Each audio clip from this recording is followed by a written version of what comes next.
Hello, here we are again on the PowerNomics.com YouTube channel.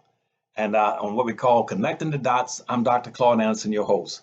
I've been away for a while and I apologize for that. And again, having survived about two or three major health challenges, and I guess it has some impact on me. It reminds me a lot of what my grandmother said, and when she was at 99 going on 100th birthday, and I asked her, "How do you feel?" She says, "The body is weak, but the mind is strong." And I said, "Well, if that's the case, what can I get for you for your next birthday?" She said, "I don't really need anything." I said, "What is it you really want that you never had?" She said, "I'd really like to go see inside of a school system. I've never been to school a day in my life." And so I arranged that so with a few friends in the neighborhood who has a sister who was teaching an elementary school, and they arranged that so she could get a chance to see the inside of a school system before she died. She said she wanted to learn some history and learn about life and some other things that she didn't have a chance to learn in school. And so I'm back to try to provide that helpful information to you. As I said, but on the sad side, one of my friends called me a couple of days ago and said, "Dr. Anderson, I saw you, but you just look so tired." And I said, "Yep, those two or three health challenges have aged me. I can tell you the truth. It does make me feel much older than I used to be, and took away some of the looks I used to be proud to have. But that has not affected my mind. Like my grandmother said, the body is weak, the mind is still relatively strong." So today, what I'm going to try to do is address some of the comments that I got. I got some marvelous comments from you while I was resting and recuperating. I looked at some of those emails, and I must express my profound gratitude to the wonderful support I have out there from all the poor blacks across this country and around the world. It's what you all said to me. It was just heartfelt, something I always hoped I would have, and that is the support and the love of most black folk across this country. And those comments were so wonderful. I wish I could have recorded them, but I can't record them, so I can't post them on a bulletin board someplace. But I have recorded them, and I'm posting them in my heart. I love you all, and I love the poor blacks. And I learned a long time ago, before I got into really into national politics, when I was in state politics, I said, I'm going to try to identify with poor blacks for a very simple reason. And in history, I learned early that there are more field blacks, poor blacks, than there are rich black house blacks. So I'm going to stay out here with these house blacks and rich, and rather than going with the rich blacks. That's why I guess I'm always going to be poor. And I don't have a major organization to help me. I just got a little small team of family to raise issues and try to educate and redirect black folk in this country. So I'm back with you, and I'm going to try to respond to some of to maybe two or three of the questions that were raised, or comments that were raised while I was recuperating. One of the first one I want to raise is that one woman sent one. She said what she said, sort of sarcastically, was that basically saying she disagrees with, I guess, what Boyce Watkins was saying, or I said, that about whites gentrifying cities and taking over things from black folk and not having given black folk ample opportunities to get an education. But see, that is documented stuff, and I'm going to respond to it very quickly, because all of my books cover this. Every book I've ever put out covered that. And she was saying black folk are not the victims. And if the black folk were the victims, who were the victims of slavery for 360 years, another 100 years of Jim Crow semi-slavery, another 50 years of benign neglect? Somebody was a victim. It certainly wasn't Asians. It wasn't Arabs. It wasn't gays. It wasn't whites. It wasn't ethnic groups from Europe. It had to be only black folk. But somehow, see, people don't want black folk to feel like they've been the victims. And they would say, because black folk had ample opportunities to get to do everything they wanted to do. That's a tale. Now, in the question about education, every document, starting first, if you read Black Labor, White Wealth, start there and read that. And I'll show you all the various laws that were passed in the South and in the North to deny black folk an education. It was against the law to be caught teaching a black person to read and write for 360 years. They wanted to impose ignorance on black folk, because mostly the Southern whites, they didn't want black folk to learn to read and write. You know why? Because about 90% of all the whites coming from Europe, coming to America, came in here with about the equivalent of a third or fourth grade education, point one. And two was that most of them could not read and write as they came in as immigrants. So there's no way they were going to support anything that would teach black folk an education so that black folk could say, hey, we're being mistreated, let's get out of this enslavement. And so they denied black folk slavery by passing those laws saying if we catch you teaching black folk to read and write, it'll cost you $100 and 39 lashes with a whip. That was a fact in law. And after slavery ended, they did the same thing by giving blacks second class education, which means they restricted what black folk could learn. When black folk did go to school, they weren't really schools as you know them today. Most of these schools, they call them elementary schools or high schools. They were the equivalent of something like about fourth or fifth grade. That's why my father only got to the third grade. My mother got to the fifth grade.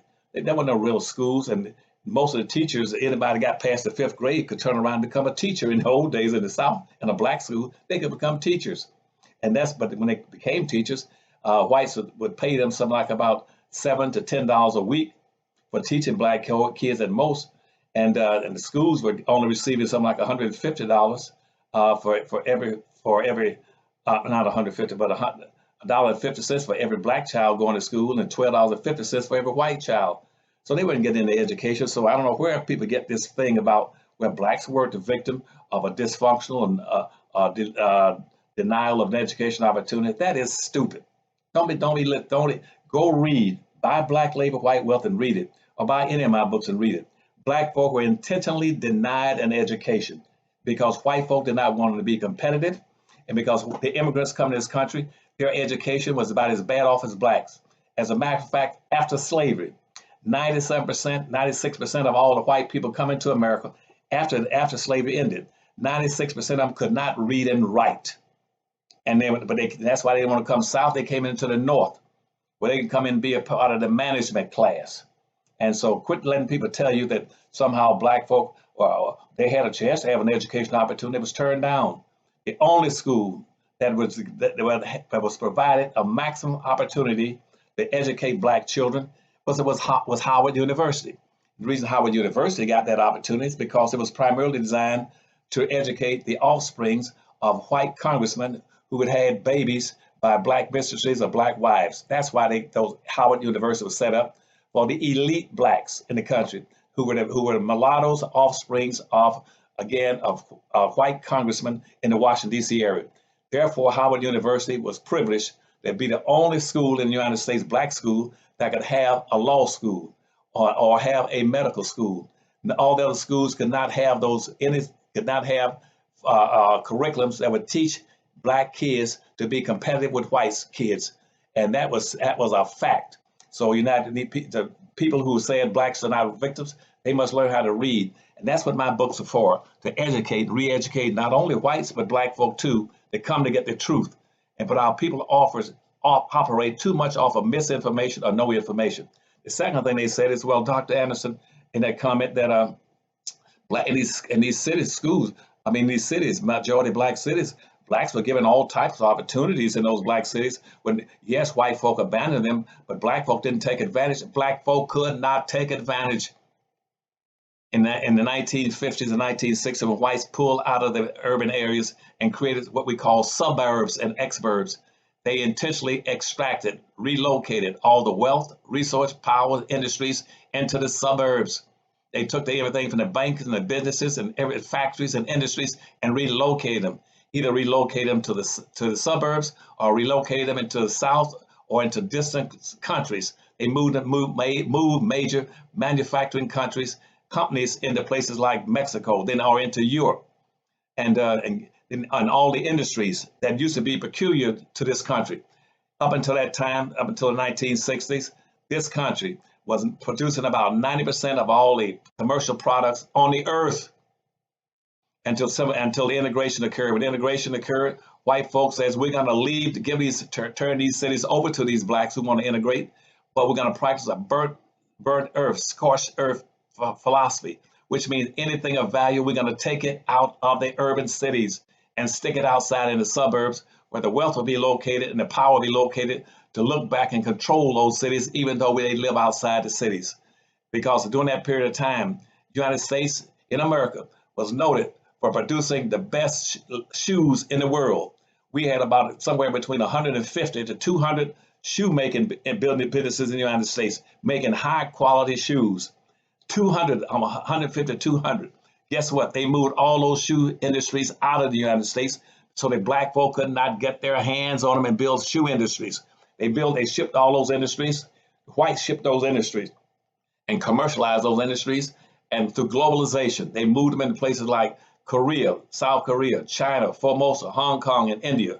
So that's why most of the shoes you buy now were not produced in America. They were shipped, they came from those industries that were relocated outside of the country. The United States was noted for producing all the telephones, radios, TVs, automobiles, furniture, kitchen equipment. We were noted for all those industries, but they intentionally relocated those industries out of the urban areas and to foreign countries intentionally to deprive black folk of the chance to build industries. That's why right now, historically, black people in America, native blacks, are the only people and I know of in this world, besides the people who are colonized in the African nations, the only people that are deprived an opportunity to have the advantage of having been industrialized. Black people, the only people that were denied and shut out of industrialization that occurred in Europe during the 1700s and in the United States in the 1800s. Black folk have never had a chance to build industry. Go look around this country right now in 2019 and find some industries. Those industries are not owned by blacks. Blacks never had a chance to own industries. If you don't have industry, then you run into a major problem. And so the response to the comments from the young lady, and I appreciate her offering those comments, and I want her to continue to support anything I do, and I'm always open to her any suggestions she might have. But she needs to pick up those those library packs and start reading those books. It'll be very helpful to her. But I want her to continue to be supportive of all the things we talk about. But if you really want to get past those problems, in conclusion, about where black folk have failed to take advantage of opportunities in major cities, and to say that black folk, whites are not taking over major cities from black folk, that is called gentrification. All the major cities in the United States are going to be gentrified. And all those blacks who left those urban cities 20 or 30 years ago to move to the suburbs to be with whites, those new ghettos in America will be in what used to be suburbs. And whites are going to come back downtown and take over every major urban area in America. And that's everything across this country that used to be a majority black city will be taken over and gentrified. And once they gentrify, they're going to privatize all the public resources and put that back into the hands of the wealthy class who took the wealth with them to the suburbs when they extracted it out of the urban cities under a scorched earth policy in the 1950s and 60s. They're going to bring that wealth back in and going to take over those industries in every city. And pretty soon you'll be able to go to any major urban city in the United States. Where you used to see blacks walking down the street, you're going to see either whites under gentrification or newly arriving immigrants. And so it's going to be a very different thing. Now, the reason black folk could not take advantage of those cities and build industries is because they were deprived of the opportunity to have the wealth to do it. And you can't produce unless you have something called resources. And that was the whole point of slavery, to maldistribute 100% of all this nation resources, minerals, rights, land, businesses, income, opportunities, rights and privileges, and controls of everything into the hands of the dominant white society. Blacks have not been able to build industries in this country because they don't own and control the resources. And in my Powernomics books, I keep telling you, the primary thing you should be searching for is not social integration and not civil rights, but to be trying to find resources, own and control resources. That is the basis of capitalism. And we'll talk later on in the next and following presentations on the YouTube channel for Connecting the Dots. I'll teach you what you should be looking for and how they connect up. Again, I appreciate your supporting me. Stay with me. I love you all. And I got you. We got my team. My team started years ago when I was in the governor's office with President. Me and poor black folk. I love it. We're going to make a good team. We're going to survive. We're going to compete, and we're going to be emotionally, physically, financially, and commercially competitive in this society. I promise you that. So I'll close now, and I'll catch up with you in my next episode here on the YouTube channel. Keep the faith. Bye-bye now.